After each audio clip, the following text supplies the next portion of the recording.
minha gente! Estamos aqui com mais um vídeo, aqui quem fala é Ordinária. Hoje estou trazendo este... Peraí, deixa eu subir a canopla aqui pra não ter feio.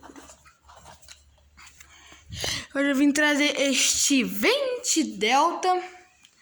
Acho que é o Neylist. Eu acho que coloquei uma lâmpada aqui, ó, de plástico. Ele tem esse luz. Tem as paletas de madeira, ó, tudo certo.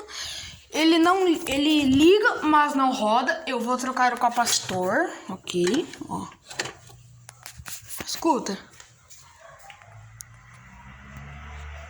Viu? Ele tá tremendo, viu?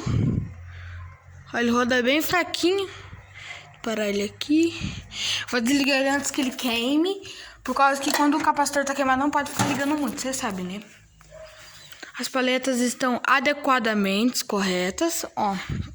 O fio da lâmpada eu não vou ligar agora, que é esse aqui, ó. Esse aqui eu não vou ligar agora não, por causa que só ligou à noite. Que aqui, aquele bocal e esse bocal tá com problema. Aí eu trago ele à noite pra vocês verem. Deixe seu like e compartilhe o canal.